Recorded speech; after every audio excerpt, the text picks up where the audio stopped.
অনেক দিন পর ভিডিও করতে আসলাম। দেখেন আমার করলা গাছে ছোট ছোট করলা হয়ে এরকম পাইকা যেতেছে। এগুলার বড় হওয়ার আর সুযোগ নেই। গাছ সব মরে গেছে। আমার চাল কুমড়া গাছটা হঠাৎ করেই মারা গেছে। কী জন্য মারা যায় বুঝতে পারতেছি না। সব হলো পুকুর দোষ। পুকুর কী করে, গাছের গোড়ায় হলো হিসু করে, গাছের গোড়ায় হিসু করে, এই কারণে হলো গাছ মরে। পুকুর জন্য কোনো কিছু রাখতে পারি না। ও মানে কতগুলো গাছ লাগাইছি, ভুট্টা গাছ লাগাইছি, সব ভুট্টা গাছগুলারে ও সালাইয়া সব গাছগুলো উঠছে, কিন্তু সেই সব গাছগুলারে ও একদম উঠায় ফালাই দিছে।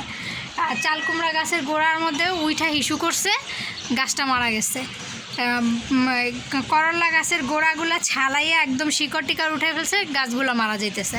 মানে ওরে নিয়ে আসি অনেক মুসিবতে। ও অনেক দুষ্ট হয়ে গেছে, অনেক পাজি হয়ে গেছে, তারপরেও ওর অনেক দোষ। ওরে ফালাই দিব, ওরে ফালাই দিব। ওরে রাস্তা দিয়ে আনছি না, ওরে রাস্তায় ফালাই দিব। ও অনেক খারাপ।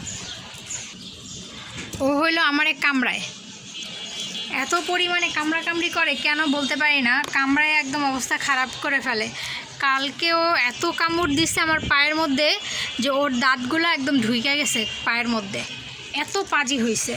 এই পাজিটারে নিয়ে আর থাকা সম্ভব নয়। পাজিটারে ফালাই দিয়ে আমি বলছি তো, তুই যে কামড়াকামড়ি করস, তরে আমি ফালাই দিয়ে আসবো, কারণ তুই অনেক পচা হয়ে গেছস। কারণ এত পচা যে তারে আমি রাখি না। এই করলাটা দেখেন মাশাআল্লাহ কত বড় হয়েছে। গাছ মাশাআল্লাহ এত করলা বের হয়েছিল। আরও একদিন আম্মু এক ঝুড়ি রান্না করছে, তখন আমি ভিডিও করতে পারি নাই। আম্মু হলো বুঝতে পারে না যে আমি ভিডিও করবো কিংবা কিছু, এই কারণে নিজেই এক ঝুড়ি পায়রা নিয়ে আমরা দেখাইতেছে যে এক ঝুড়ি আনছি। আমাকে আনছো, আমার দেখাইলা না তো। করলা গাছটাকে আজকে একদম মানে উঠাই ফেলবো, কারণ ও দেখেন এই যে কী করে, আমি দেখাই। এই দেখছেন, এই যে গাছের গোড়া এইভাবে হলো খুঁচে এই যে দেখেন শিকড়, গাছের গোড়ার শিকড়গুলো, এই যে শিকড়গুলো যদি এরকম উঠায় ফেলে তাহলে তো গাছ বাঁচে না। প্রত্যেকটা গাছের ওই যে গোড়াগুলো এরকম করে করে, যে কারণে গাছগুলো আমার হয়েছে। যে আমার আলু গাছগুলো দেখেন মাশাআল্লাহ, আলু গাছ কিন্তু অনেক সুন্দর হয়েছে। মাশাআল্লাহ আলু গাছ অনেক ভালো হয়েছে।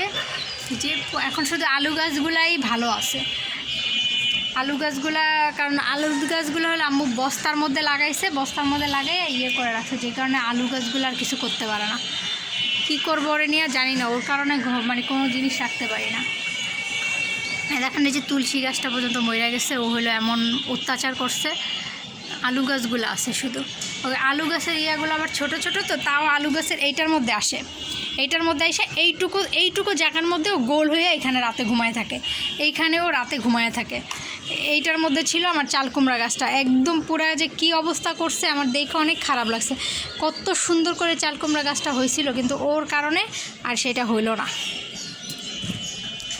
এই যে এই কয়টাই আছে, আরগুলা পাইকা পড়ে গেছে। আরও ছিল, ওইগুলো পাইকা পড়ে গেছে। তো এই কারণে বলছি যে গাছ এটা কাইটে ফেলো, আবার নতুন করে যে লাগাবো বললাম না, লাগাইলেই ও আইসা দেখেন কি করে। আম্মু ওই যে হাবিজাবি দিয়ে রাখছে, দেখেন বোতল শিশু এগুলো দিয়ে রাখছে, যে যাতে ও এগুলা নষ্ট না করতে পারে মানে মাটি। কিন্তু এইগুলা সরাইয়া ওই দেখেন এই যে গোড়াগুলা ছালায়। তো গোড়া যদি ছালাইয়া এরকম শিকড় বের করে ফেলে, তাইলে কি আর কিছু হইব? তাইলে গাছ বাঁচে না। এই দেখেন এইটা আমার পুরনো আলু গাছ। এই আমার আলু গাছে কিন্তু আলু হয়েছে, এই যে আর গোড়ায় কিন্তু এই যে আলু হয়েছে। এই আলুটা একদম মানে অনেক বড় হবে, ভিতর পর্যন্ত যাবে, যে বড় হবে আলু হয়েছে। আর এইগুলো তো এই যে বস্তার মধ্যে লাগাইছে, এইটা হলো এই যে বস্তার মধ্যে লাগাইছে যাতে মানে ও খোঁচাখুচি না করতে পারে। এখানে 3টা আলু গাছ লাগাইছে। এটা অনেক একদম পুরো ছাদে চলে যেতেছে, এটা বারান্দা দিয়ে ছাদে চলে যেতেছে। এইটা আবার কি হয়েছে, কি করব জানি না। আর ও অনেক জ্বালায়। সব ভাল লাগে, কিন্তু এই যে কামড়ি করে এই জিনিসটাই ভাল লাগে না। প্রচুর কামড়ায়, পচা বেয়াদব। এই যে দেখেন এই যে আসছে আপনাদের চুন্নি। ও এত পাজি। তো অরে কী করবো? অরে বলেন, অরে কী করবো? অরে কি এই যে ফালাই দিব? এই তোরে কি ফালাই দিব? এই যে তুই আমার কামড়া, এই দেখেন এই যে কামড়ানের দাগ দেখবেন আমার হাতে আছে। আবার ইয়া করে এখানে বয়,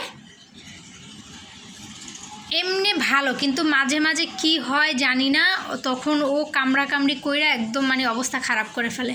বসো এখানে বসো।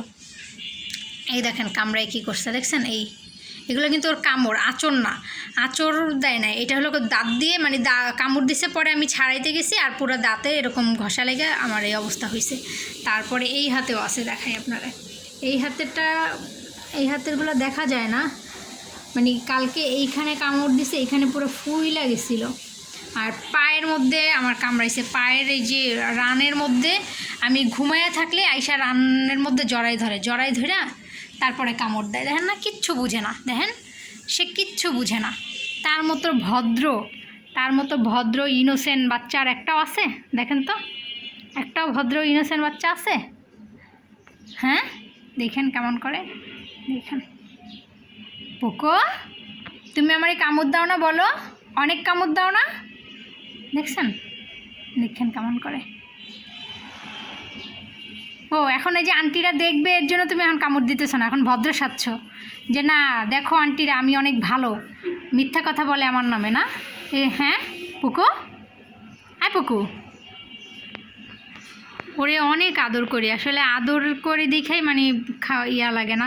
তো কামড় দেওয়াটা এত জোরে দেয়, প্রচণ্ড ব্যথা পায়, কারণ আমাদের স্কিন তো হলো অনেক পাতলা, ওদের দাঁত তো অনেক ধারালো। একে তো নখগুলো তো কেটে দিতে পারি, দাঁত তো আর কাটতে পারি না, ওই দাঁত দিয়ে অনেক জোরে জোরে কামড়ায়, প্রচণ্ড ব্যথা পাই ও কামড় দিলে।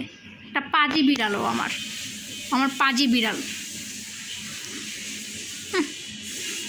পুকু, আমার পুকু, এটা তার ঘুমের জায়গা আমার বুকের উপরে।